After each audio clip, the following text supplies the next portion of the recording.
when we first started, this didn't exist. Like, there were no YouTubers giving game on engineering and stuff like that. The only guy that was doing it that really changed the game for me and a lot was Dave Pensado. Yeah, so that's a really, really cool delay unit. Your A and B, those like the red and yellow knob are gonna be your different channels. That thing wrapped in leather? Hey man, it's the last damn day of Namm. That's how I'm feeling, man. Tongue-tied, been talking to a million people. And but it's been great. It's been a great experience. Super dope to meet everybody, man. If I met you, I love you. And make sure that y'all stay tapped in. Don't forget that we got the giveaway with Universal Audio still going on too. So you still got time to win about $20,000 in studio gear. So let's go to Namm Day 3 and wrap this thing up, man. Let's do it one more time, man. We got Devvon Terrell coming through today. That should be interesting. And the women in the studio panel. That's gonna be lit. I'm looking for this chimpanzee sound, top of the morning, so I can make a chimpanzee TikTok.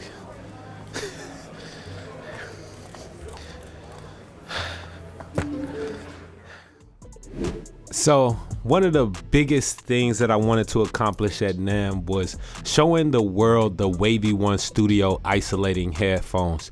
These headphones are designed to have a flat response and show you your mixes as they are with nothing hyped. I was pleased that people found that was true.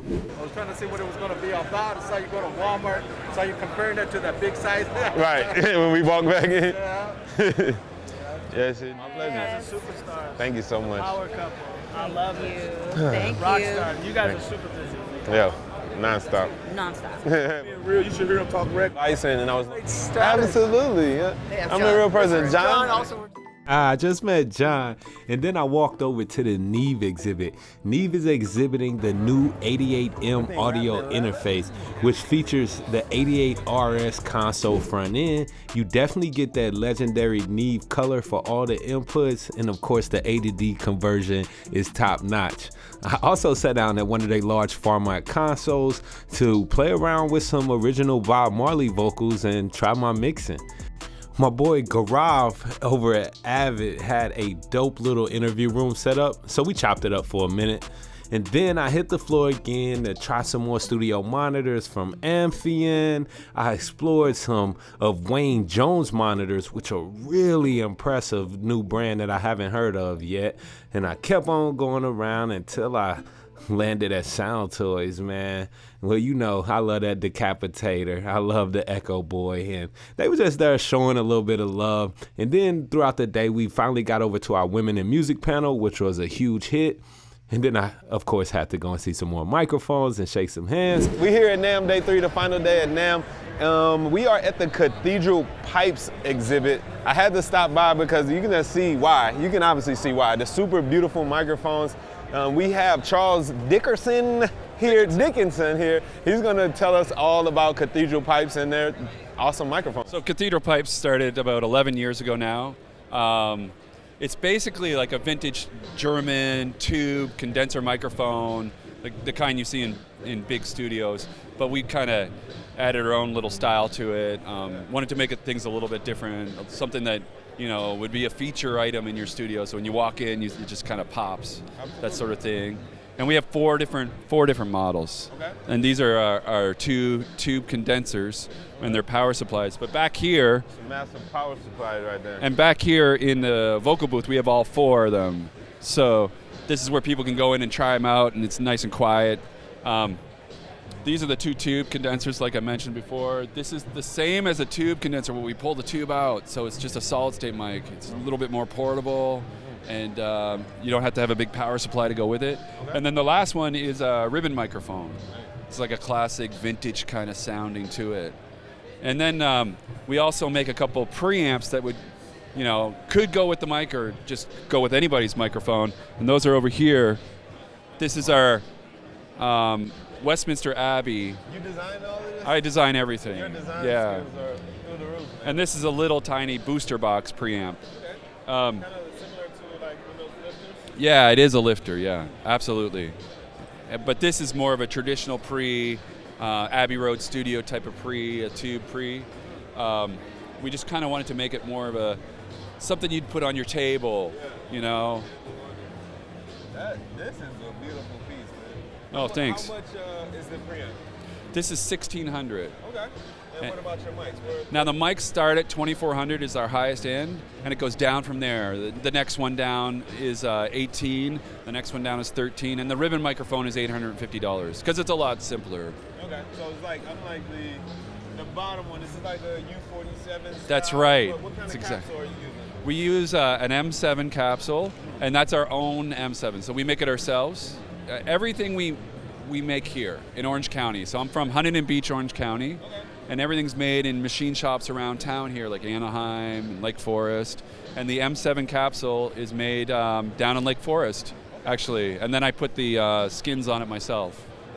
All right, I want to take a listen to these. Yeah, please do. All right, cool. I want to tell y'all how this sounds. So I stepped into the booth to try these microphones out. So not only do they look really cool, but they actually sound really good too. It's dope to have this booth right on the Namm floor that offers you some isolation. I might need to try this out for my exhibit next year, man. They sound good, man. Awesome, Charles. Thank you so much. Your mics sound beautiful. Nice meeting you. We are at the Soundtoys booth, you know, everybody's favorite plugins. You know, if you know about the decapitator, then you know, that's something that I use pretty much on every single mix. We have Adam here today. He's gonna tell us about what Soundtoys is exhibiting at NAMM 2022. Yeah, so how's it going? As said, my name's Adam. We're over at Soundtoys. This year, we're just trying to have some fun, honestly. We brought this beautiful Moog out, and we've just been running that through Effect Rack, just trying to get weird, try to do some really cool effects. Okay. Yeah, it's a good year for it. We're really stoked to be back and just want to kind of get our place back in NAMM and All right. Are you presenting anything? Is there anything new, or just? So no, I hate to say it, no new products for this NAMM specifically. Okay. We've been really making sure that we want to have all of our stuff up and running. So M1 development, Nice. fully native stuff that came out a few months ago. We want to make sure that we're not behind on the times on that. Our next big one's going to be VST3. So we want to make sure our Ableton and our Cubase users are still able to use our stuff and not be behind on all that. We do have some stuff in the works. Okay. Unfortunately, nothing I can talk about for like timeline stuff. Very disappointing, I know. I get you. Nah, it's good. But for now, yeah, we're just trying to run some really low end kind of stuff. Do you want to like play around? You want to get some little sounds Sweet, going? Let's see what we can do, you know. Let's see. Wow. Yeah, so that's a really, really cool delay unit. Your A and B, those like the red and yellow knob are going to be your different channels. So it's a full stereo delay, so you can control the delay on each end of things. Over on the right, you see that little multiply knob? That is going to be your sample rate. So you can control the sample rate of those delays, so you can stretch it out, get this really low, glitchy kind of thing going on.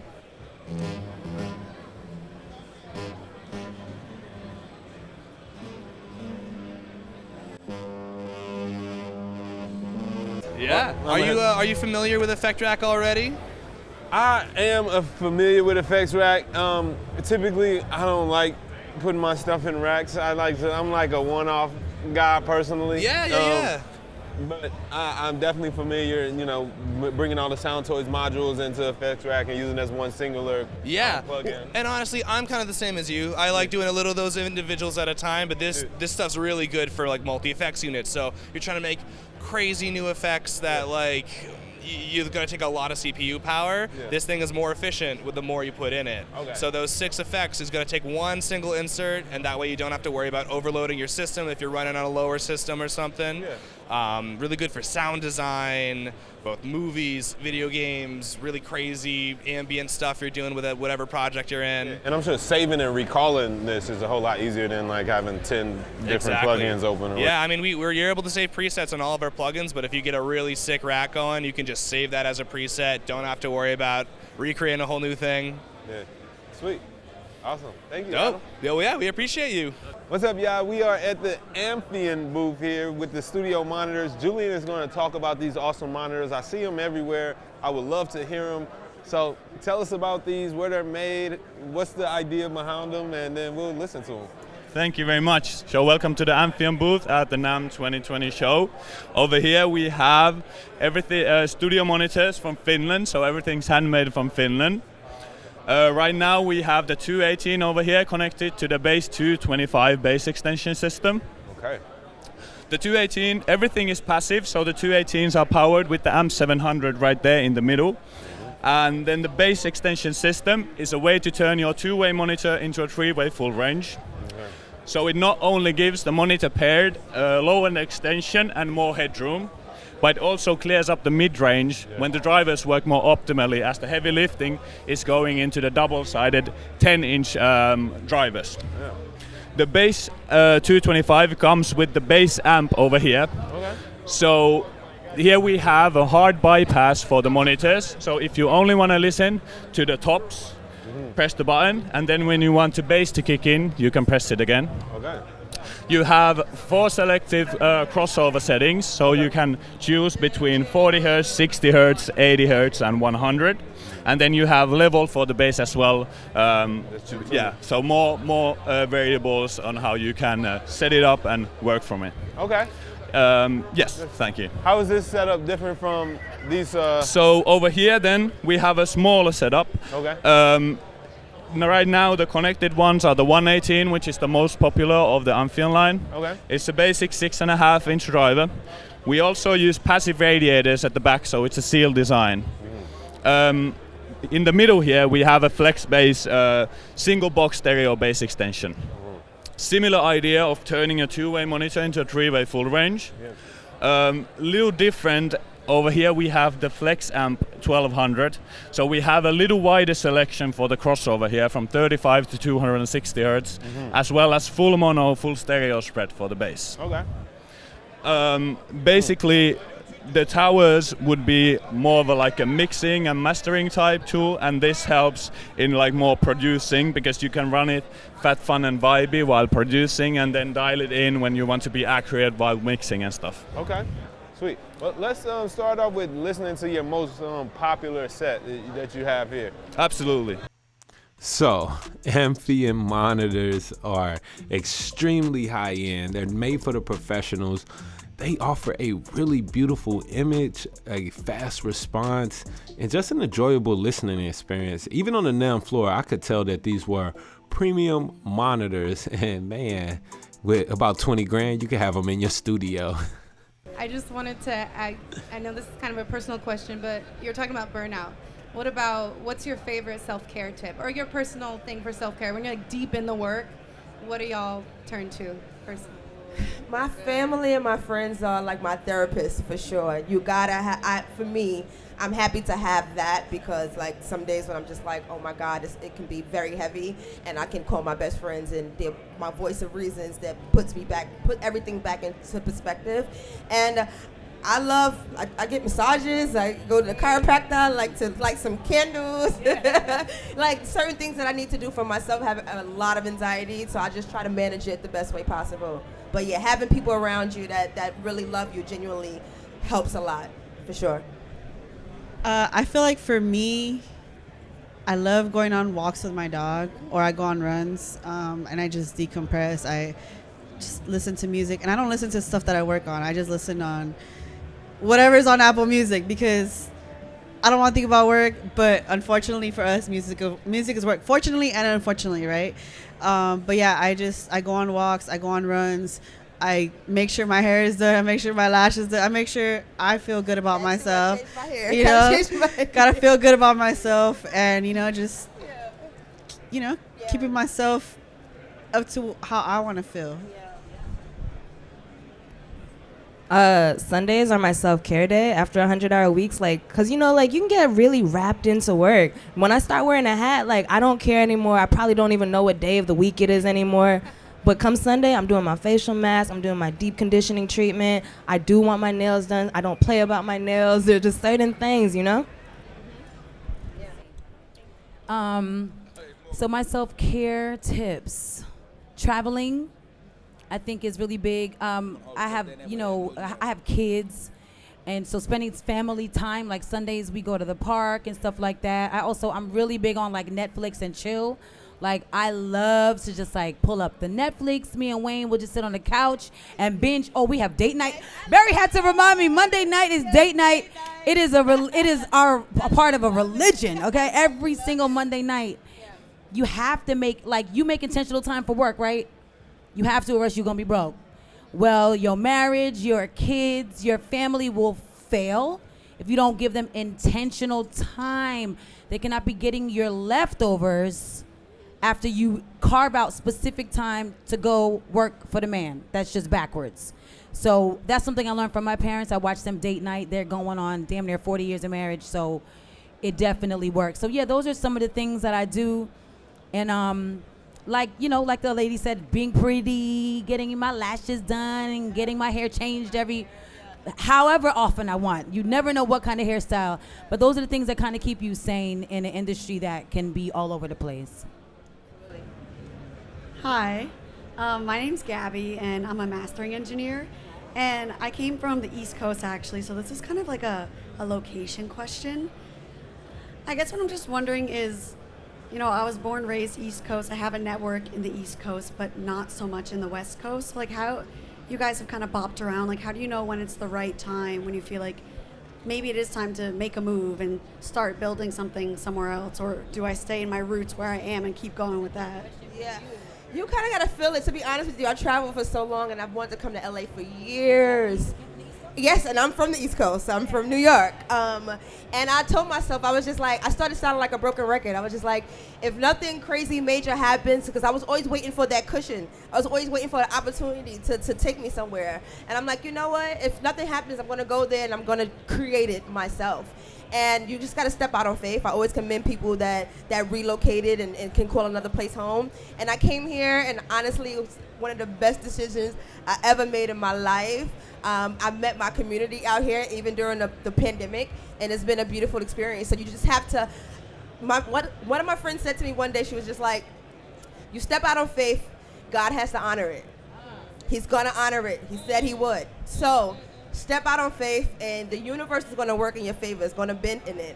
And that's just the best advice that I can give. You got to just do it, and everything will fall into place for sure. One thing about us, like our community, is that when we first started, this didn't exist. Like, there were no YouTubers giving game on engineering and stuff like that. The only guy that was doing it that really changed the game for me and a lot was Dave Pensado. Me too. In the layer, man. Yeah, in the layer, bro. I remember watching Into the Layer and be like, I can't believe, like, he's telling me. You know what I mean? Yeah, it seemed like it was forbidden juice that he was giving away. I'm like, you can do this? I was like, I'm thinking that everybody probably hated him. Like, me too. I was like, listen, I don't care. I used to be so scared. I used to rip his videos from YouTube just in case he took it down. He's like, oh no, this can't stay up there. Oh yeah. Beyond that, yeah. So I used to rip his videos, and I just learned so much from him. And then that's when I went over to Full Sail and was like, yo, I really want to get a bigger understanding of everything and stuff like that. Yeah, that's crazy. I didn't even I wasn't hip on Dave Pensado before Full Sail. I wish I would. I would have saved me $100,000. Yeah, me and you both. I know. Yeah, if I would have known about that. Yeah. But yeah, so I was just recording and mixing my homies, and I was like a kid rapper. I was inspired by Lil Bow Wow as a kid, you know what I'm saying? So that's how I got into all That's a wild inspiration. Look, I was inspired by, if you wasn't inspired by Lil Bow Wow, you capping. You're right. You capping, man. Right. If you my age, you was like Lil Bow Wow was the man. Facts. Either that or you a hater. I had braids. I know, bro. I know.